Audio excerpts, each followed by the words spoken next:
Hi, obviously I'm not an artist, and in this vlog I'm going to be displaying and discussing Space Marine Predator tanks.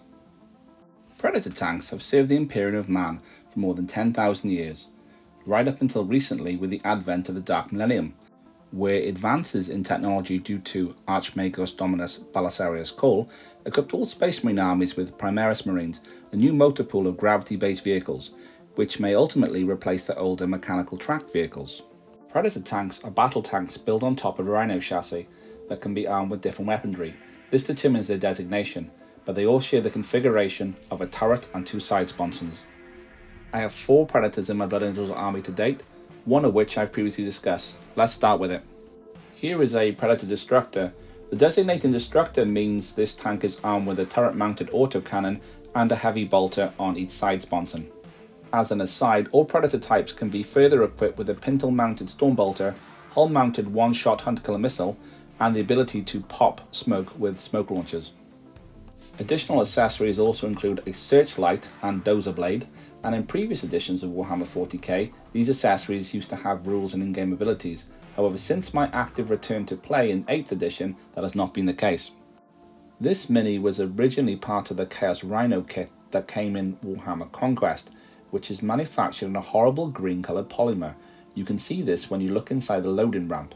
To adapt the Rhino into a Predator, I purchased a turret and sponsons from eBay and equipped with the Destructor loadout. Painting is as usual a Mepston red primer, which acts as a base layer. I've always done this, but recently had a bit of realisation that a real-world battle tank would not need a base layer, as the primer just covered the exposed metal would be appropriate, as apparently in the 41st century of Warhammer, camouflage doesn't have a place in warfare. Edge highlights are used to make a mini pop and to give any model an interpretation that it can reflect light from a given source. Therefore, it has the opportunity to act like a real-life object subjected to certain rules like types and direction of light, rather than a static gaming piece. At least I think. Obviously I'm not an artist. For this tone of red, I use Citadel's Evil Sun Scarlet and Wild Rider Red, and occasionally a spot highlight of Fire Dragon Bright. The next 2 minis are the same, but painted at different intervals, introducing the Baal Predator. The Baal Predator is a Blood Angels only version of the Predator. It's differentiated by its turret armament being either the rapid-fire twin assault cannon or the Prometheum-spewing heaviest of heavy flamers, the Baal Flamestorm cannon. Side sponsons can either be equipped with 2 heavy bolters or 2 heavy flamers, giving this type of Predator 4 different combinations of shooting.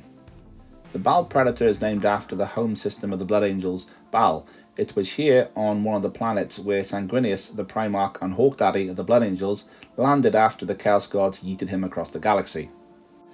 Further lore tells us that the Blood Angels found the STC, which is a sort of technical drawing or schematic from the golden age of human technology, of the Baal Predator during a conflict, and rather than submit it to the tech priests of Mars, as is protocol, they decided to keep it.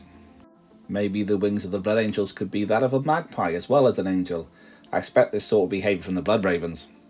Blood Angels and their successor chapters have retained many Baal Predators since then, and while they can't manufacture any new ones, they certainly maintain the remaining ones in service. In-game, and especially through 8th to 10th edition I've played, it has always been fast but a bit rubbish. They work well in certain situations, but compared to other contemporaries, always underperform. The Flamestorm version of the Baal Predator is probably the best that it's been for a while, and has good damage potential, especially in Overwatch, but the Twin Assault Cannon version certainly lacks armor penetration for a turret-mounted projectile weapon. The current Baal Predator exclusive sprue is generous with livery, and therefore has lots of options to make each tank unique to the next, and I can honestly say I've never seen one the same as another, in codices, online, or in the wild, unless they were images of its box art. These are 2nd generation Baal Predators, as the 1st generation were a part metal, part polymer kit, and they look, how shall we say, very much of their time. I have daydreamed about ponying up the money for one, just for the collection, but always felt that I could be spending it on something cooler, like the Dawnbreaker cohort, not available at Warhammer World when I was there, or the Zephon Interceptor, not available at Warhammer World when I was there, or even Sanguinius, you guessed it, not available at Warhammer World when I was there. Was I just unlucky when I went there last summer, as the Forge World shop was very understocked? If anyone frequents GW's HQ, let me know in the comments if this is typical. Speaking of models of their day, Here is my second edition Predator Annihilator, a part metal, part polymer kit. I purchased this in 1995, I think, and this with two other second edition vehicles were my Blood Angels motor pool up until I rejoined the hobby mid 8th edition. The Predator Annihilator is equipped with a turret-mounted twin las cannon and a further las cannon on each sponson, so it is nearly as offensive as a Land Raider, minus the twin heavy bolter. It also has a storm bolter, which was a very different shape back then, and a hunter-killer missile, which again has an even different shape. It's basically a box. For a long time this was my most destructive vehicle on the tabletop, and in one battle it was able to slag a Dark Angels Predator Destructor in one round of shooting. The mantle of my most destructive now belongs to my gloriously stupid Kratos.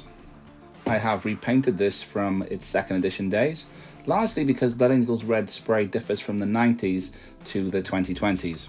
Also, being as it is a metal/polymer tank, it weighs in at a hulking 260 grams, compared to a standard polymer tank that weighs 100 grams. In terms of additional Predators I don't have, there is the Demios pattern Predator, a Warhammer 30k tank that resembles the early Predator from 1st edition and has lots more weapon options. And Forge World did have some resin panels available to purchase called Predator Reinforced Armour. These fill out the recessed panels on second generation Predators, giving it a bulkier silhouette. However, this is now out of production. Anyway, thanks for listening. I've now reached 25 subscribers, which is awesome. Please continue to like, comment, and if you haven't already, subscribe. Or recommend this channel to someone you might think would enjoy this type of content as I continue to chronicle the collecting, construction and creating.